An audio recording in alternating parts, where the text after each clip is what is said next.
오늘 주신 말씀은 시편 22편 1절로 21절 말씀입니다.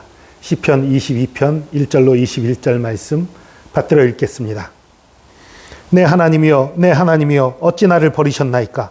어찌 나를 멀리하여 돕지 아니하시오며 내 신음소리를 듣지 아니하시나이까? 내 하나님이여, 내가 낮에도 부르짖고 밤에도 잠잠하지 아니하오나 응답하지 아니하시나이다. 이스라엘의 찬송 중에 계시는 주여, 주는 거룩하시니이다. 우리 조상들이 주께 의뢰하였으므로 그들이 건지셨나이다. 그들이 주께 부르짖어 구원을 얻고 주께 의뢰하여 수치를 당하지 아니하였나이다. 나는 벌레요 사람이 아니라 사람의 비방거리요 백성의 조롱거리니이다. 나를 보는 자는 다 나를 비웃으며 입술을 삐죽거리고 머리를 흔들며 말하되 그가 여호와께 의탁하니 구원하실 걸, 그를 기뻐하시니 건지실 걸 하나이다. 오직 주께서 나를 모태에서 나오게 하시고 내 어머니의 젖을 먹을 때에 의지하게 하셨나이다. 내가 날 때부터 주께 맡긴 바 되었고 모태에서 나올 때부터 주는 나의 하나님이 되셨나이다. 나를 멀리하지 마옵소서. 환난이 가까우나 도울 자 없나이다. 많은 황소가 나를 에워싸며 바산의 힘센 소들이 나를 둘러쌌으며 내가 그 입을 벌림이 찢으며 부르짖는 사자 같으니이다. 나는 물같이 쏟아졌으며 내 모든 뼈는 어그러졌으며 내 마음은 밀랍 같아서 내 속에서 녹았으며 내 힘이 말라 질그릇 조각 같고 내 혀가 입천장에 붙었나이다. 주께서 또 나를 죽음의 진토 속에 두셨나이다. 개들이 나를 에워쌌으며 악한 무리가 나를 둘러 내 수족을 찔렀나이다. 내가 내 모든 뼈를 셀 수 있나이다. 그들이 나를 주목하여 보고 내 겉옷을 나누며 속옷을 제비 뽑나이다. 여호와여, 멀리하지 마옵소서. 나의 힘이시여, 속히 나를 도우소서. 내 생명을 칼에서 건지시며 내 유일한 것을 개의 세력에서 구하소서. 나를 사자의 입에서 구하소서. 주께서 내게 응답하시고 들소의 뿔에서 구원하셨나이다. 아멘.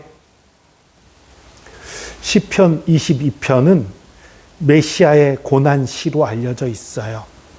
이 시편 22편 방금 읽은 1절에서 21절까지의 내용에는 예수 그리스도께서 당하셨던 고난들이 너무너무 자세하게 잘 묘사가 돼 있어요. 그래서 이제 우리가 이 시를 볼 때에 약간의 의문이 생겨요.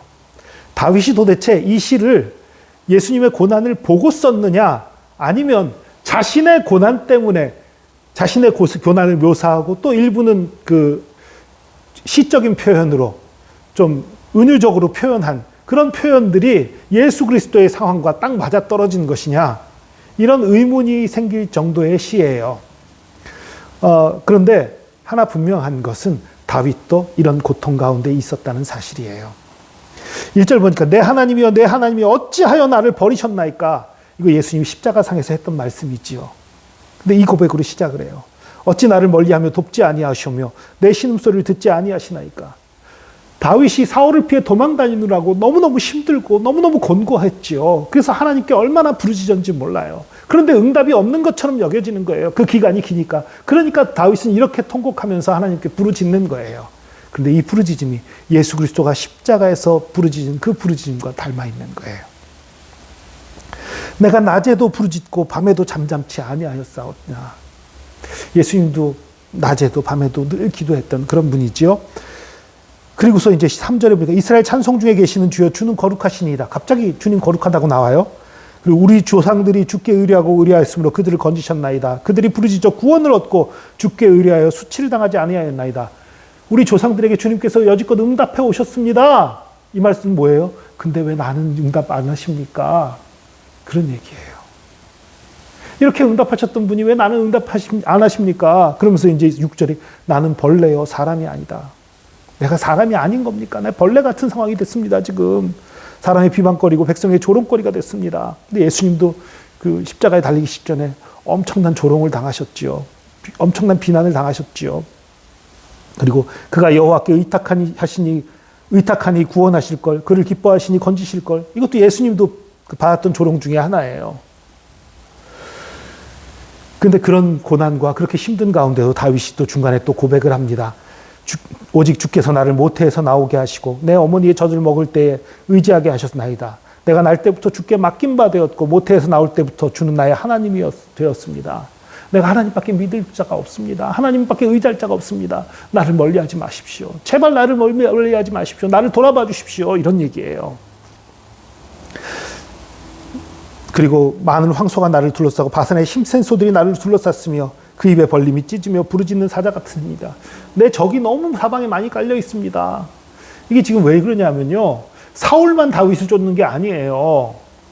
사울뿐만 아니라 다윗이 전쟁에 능했었기 때문에 사울에게 쫓기기 전에 블레셋과 여러 이웃 나라들과의 전장에서 혁혁한 공을 세웠거든요.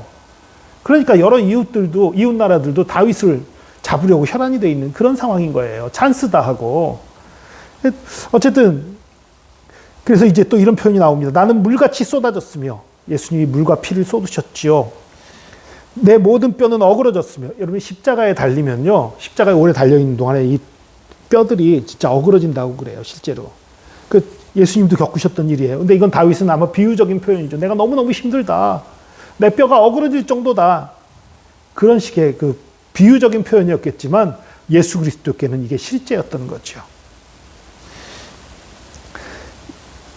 내 힘이 말라 질그릇 조각 같고 내 혀가 입천장에 붙었나이다. 너무 힘들 때 물도 잘 못 마시고 그럴 때 진짜 혀가 입천장에 붙는 느낌이 들 때 있지요. 그런 표현을 하는 거예요. 십자가에 달리면 그런 경험을 진짜 한다고 해요. 또 나를 죽음의 진토 속에 두셨나이다. 그러니까 이건 다윗은 비유예요. 내가 지금 죽음의 진토, 정말 죽을 지경에 이르러 있습니다. 이런 표현인데 실제로 예수님은 죽음의 진토 가운데 들어가셨었지요. 개들이 나를 에워쌌으며 악한 무리가 나를 둘러 내 수족을 찔렀나이다. 아마 이건 다윗은 자신의 신복들을 잃은 것에 대한 표현일 거예요. 아마 자신의 신복들 많은 부하들이 뺏기고 자기 혼자밖에 남지 않은 상황, 그것 때문에 수족을 찔렀다라고 표현한 것 같은데, 그러나 예수님은 실제로 십자가에서 수족이 찔렸지요. 내가 내 모든 뼈를 셀 수 있나이다. 이게 무슨 소리냐면요. 다윗이 도망 다니는 동안 잘 못 먹었어요. 말랐어요, 다윗이.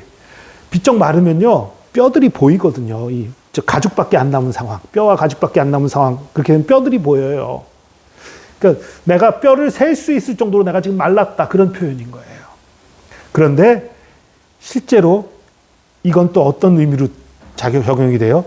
십자가에 달려서 예수님이 뼈를 셀 수 있다는 얘기는 뼈가 꺾이지 않았다는 거예요. 그러니까 십자가에 달렸을 때 십자가에 달린 사람을 일찍 죽게 하려면 다리를 꺾어버려요. 다리뼈를 부러뜨리면 일찍 죽게 돼요. 그런 방법을 쓰는데 예수님의 좌우편 광도들은 유월절에 달려있지 않게 하려고 다리를 꺾어서 죽게 만들어요. 그러나 예수님은 좀 더 일찍 그 전날부터 너무 큰 고통을 많이 겪으셨기 때문에 일찍 운명하셨기 때문에 뼈를 상하지 않아서 뼈를 다 셀 수 있었던 그런 거지요. 내 겉옷을 나누며 속옷을 제비 뽑나이다. 다윗이 도망자 신분이 됐을 때 다윗이 원래 갖고 있던 재산을 사울이 다 압류했을 거예요. 다 뺏었을 거예요. 내 재산, 내가 가졌던 걸 다 뺏겼다는 표현, 완전히 탈탈 털렸다는 표현으로 내 겉옷과 속옷마저도 뺏겼다.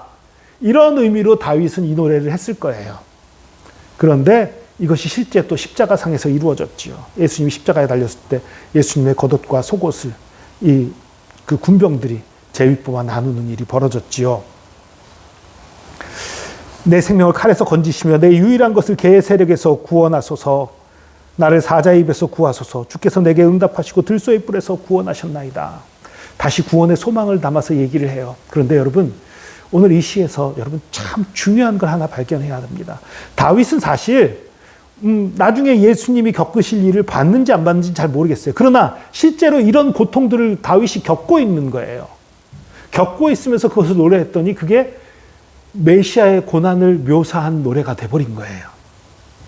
여러분, 우리도 때로는 고난을 겪지요. 힘든 일들 겪지요. 아픔을 겪지요. 그 아픔이 예수님의 고난과 예수님의 그 은혜를 더 새기게 하는 기회가 될 수 있습니다. 여러분, 아픈 일이 있을 때, 힘든 일이 있을 때 예수님의 고난을 돌아보십시오. 예수님의 아픔을 생각해 보십시오. 위로가 될 거예요. 아, 예수님도 나보다 더한 고통을 겪으셨구나. 나를 구원하시기 위해 이런 고통을, 이것보다 더한 고통을 겪으셨구나. 더한 아픔을 겪으셨구나. 그것을 깨달으시고 오히려 우리 주님께 감사해 보십시오.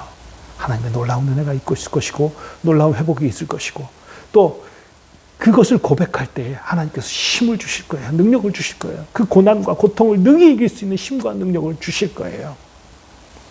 다윗이 이렇게 고통 중에 부르짖었지만 그러나 이렇게 너무 정말 왜 나를 버리셨냐고까지 부르짖었지만 결국은 하나님이 공급하시는 힘으로 그 아픔과 연약함들을 다 겪고 승리할 수 있었던 그 모든 걸 이겨내고 승리할 수 있었던 비결이 되었던 것입니다.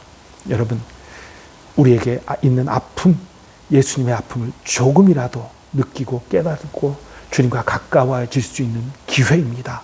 오히려 감사하시고 오히려 주님을 찬양하시기 바랍니다. 기도하겠습니다. 주님 감사합니다. 우리의 하나님, 우리의 능력, 우리의 모든 것 되신 주님을 찬양합니다.